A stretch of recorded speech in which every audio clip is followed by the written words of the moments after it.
All the way brand new to patch 11.1.7, we are going to have the rotation helper and the single button assistant. Basically, these are tools that are designed to assist the player with just basically doing your rotation. For the rotation helper, what it's going to do is it's going to highlight buttons on your screen that Blizzard is recommending to you to press next. For the one button rotation assistant, what the one button helper is supposed to do is allow you to basically just press this one button over and over again and roughly do your rotation. And with the one button assistant, it's basically just a brand new spell that you can add to your action bar. And whenever you press it, it again performs the buttons that Blizzard kind of recommends to you, kind of similar to the exact same buttons that they would have recommended in the assisted highlight feature. But instead, you actually end up paying a GCD penalty for Blizzard to cast those buttons for you. How bad is the GCD penalty? So it previously was 0.3 of a second of a GCD off, but now it's 25% of a GCD penalty, punishing players who stack haste a little bit less than if it was just like a flat amount. So the TLDR is basically the rotation assistant. That's kind of something that's similar to Hikili-esque if in the past you kind of played with that thing, where the rotation assistant, it just kind of tells you what button to press next based on what Blizzard's parameters in-game are for that kind of thing. And then the one button rotation, that is like Blizzard's version of a one button macro, like a Swifty one-shot macro, except it's got all buttons that you press in it, but there is a penalty associated with playing like that. And so with the launch of the 11.1.7 PTR, Dorvan, one of the main class writers for Wowhead, I think he does some Liquid analyst work as well, he went through and data mined all of the rotations that Blizzard is basically giving you in-game. And you can see that on his GitHub page here. And what this basically does is it's a condensed action priority list, or APL, that kind of tells you what Blizzard is going to be trying to cast next in most situations. And with this, he also actually hooked up the one button mode in game to kind of give you that 25% GCD penalty. So you for yourself could actually look and see what the one button penalty damage differential was going to be relative to other APLs that you can implement inside of Simulation Craft. And so with that being the case, I took some time, contacted some guide writers for help whenever I needed it, and was able to sim all of the specializations with their rotation assist, DPS, and their one button rotation. And we are going to be talking about how good or bad some of these truly are. Okay, first off, let's talk about actually what the rotation assist will do. So what the rotation assist will do is it will give you a damage rotation for your specialization that Blizzard has deemed to be the optimal DPS rotation. What it won't do is it won't cast healing spells for you. What it won't do is it won't cast defensives for you. What it won't do is it won't press your cooldowns for you. And so for these things, these are obviously suboptimal for tank specializations and for healer specializations, since it won't heal for you or press your defensives. And so basically, we got the tank tier tank, and we got the healer tier healer.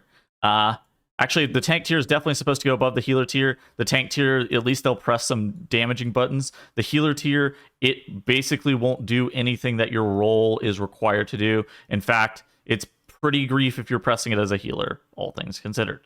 Okay, so you heard me say before that it doesn't press your offensive CDs. So what I went in and did whenever I was actually simming all these specs is I did it as basically as easy as I could try.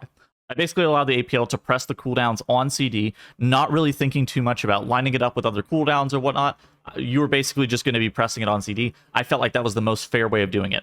Same with things like trinkets and whatnot as well, just trying to press those on CD. Something that I also noticed that whenever I was testing it by myself on my Druid is that whenever you're channeling an ability and you're mashing the one button penalty, it's kind of interesting because you can actually spell queue out with the single assist macro to where you cancel your abilities, you're canceling your channels, which is really awkward. And on screen here, you can actually see what a macro would look like to actually fix the not basically breaking your channel if you were channeling, say, I-Beam or Convoke the Spirits or something along those lines.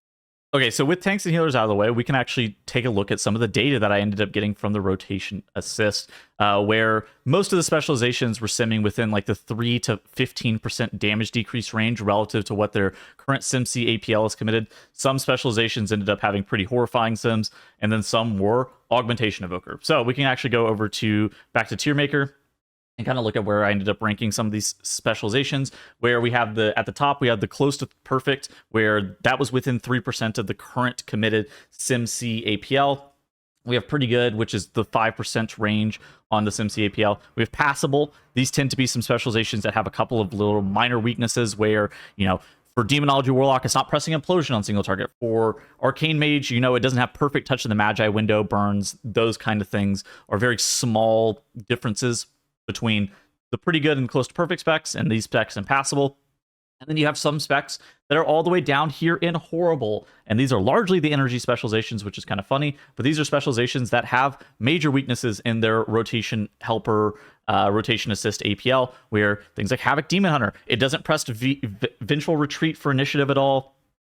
It can't press any mobility buttons on their cooldowns. It can't. It doesn't immo aura on single target, which is a major downside of this as well. And Havoc Demon Hunter is just horrible. I think it was like the worst simming specialization at a 35% damage decrease, where you had some of these other specializations. You might notice all three of the rogue specs are in here, not optimizing their vanish cooldown window.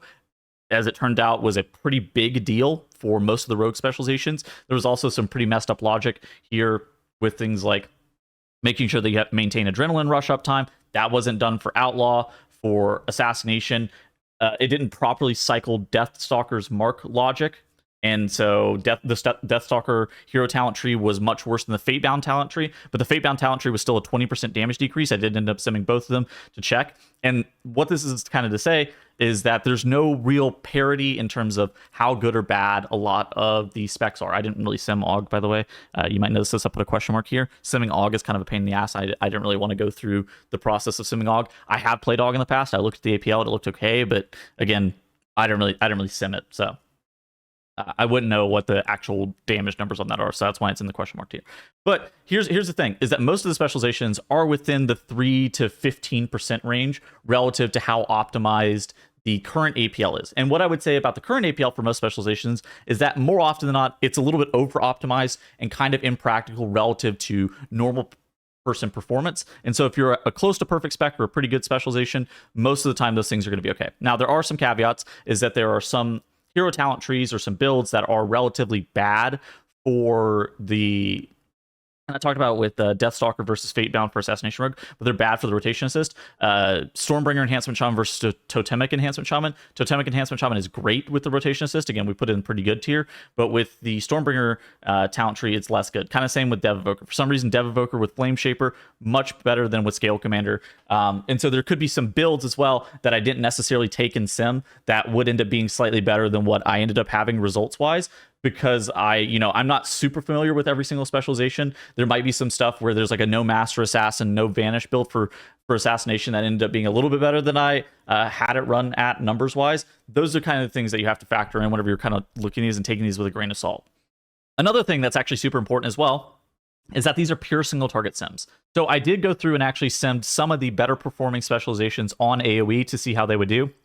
And let me just say, most of them actually did end up starting to suffer a little bit. There were some that were honestly not that bad, where you had Ret Paladin coming in at a 4% damage loss with the rotation helper. You had Destro at a 2% damage loss with the rotation helper on AoE. We had Boomkin with 17.4%, which is like, not that bad. It's obviously not great. We had Dev Evoker at 17%. So some of them, it was kind of like your mileage may vary kind of situation, where some of the specializations ended up losing a lot more than the others on AoE, just due to how complicated the AoE can be. Something that the rotation assist also won't tell you what to do is it won't tell you to like retarget mobs and whatnot. And so that actually can be problematic, where it's like, okay, it didn't tell me that I needed to spread my dots on Moonkin, or like, when am I supposed to be pressing Shadow Crasher on Shadow Priest? Those are the kind of the things that are important variables whenever you're looking to actually play a specialization, but you don't know that if you're only following the rotation assist. We'd actually take some time looking at the one button penalty as well and figure out how it actually ends up working for a lot of specializations. For a lot of specializations, they are roughly in a similar position relative to others, where some of them kind of fall pretty far. One of the specializations that's asked about the most tends to be Retribution Paladin, because that's seen as like a fairly easy beginner specialization. However, with a thing such as Divine Hammer, where you end up activating a Birth of Syndragosa-esque style buff, the one button penalty more heavily penalizes a specialization like that compared to other specializations. Maybe there's a different build that would end up being better for the one button penalty. But I mean, again, you went and looked at the rotation assist. The rotation assist was fantastic, but their one button penalty ended up being a little bit worse. Most specializations had pretty decent one button penalty to rotation assist correlation, where a lot of the casters ended up being a little bit better with the one button penalty, particularly the ones that had dots. They ended up being a little bit better with the one button penalty than some of the other specializations, and we can kind of look at what's going on. Most specializations ended up being within the negative 15% to negative 20% damage decrease range, which is honestly, all things considered, not too bad, especially on single target. There's a lot of people who don't end up pressing their buttons on cooldown, who this probably will end up benefiting, I think that there's a situation where a decent amount of heroic raiders end up getting out DPS'd by people playing the one button rotation, just because you're only sitting at a -15 to -17% damage decrease relative to the optimal APL, not the practical APL, the optimal APL. You have to kind of remember those things are a little bit different here.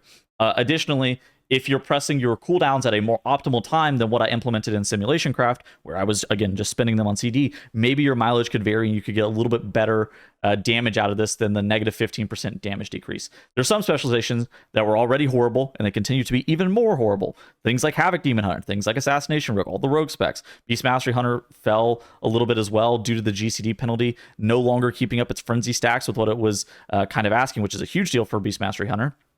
Where right now they kind of have a tier set which presses barb shot all the time, but their APL that they're running with the rotation assist doesn't press barb shot nearly enough, and that's kind of one of those differences, because the rotation assist and the APL that Blizzard's providing isn't really something that scales super well with what's current in theory crafting and what actually is happening with the tier sets. And so rotation helper or rotation assist that's good right now might not end up being as good in the future if the APL does end up changing due to things like the tier set bonuses or potential hero talent changes. But all of this is to say that most specializations are within the -15% damage decrease range and the -20% damage decrease range whenever you are playing the one button penalty, which is honestly not too bad, all things considered. And so there's one spec that was good with the rotation assist and with the one button helper. And you can see this at the top, and it's labeled in BIS, and it's Destro Warlock. I also ended up simming Destro for AoE fights as well, and Destro ended up not actually taking that big of a damage down. A lot of their damage on AoE comes from Wither,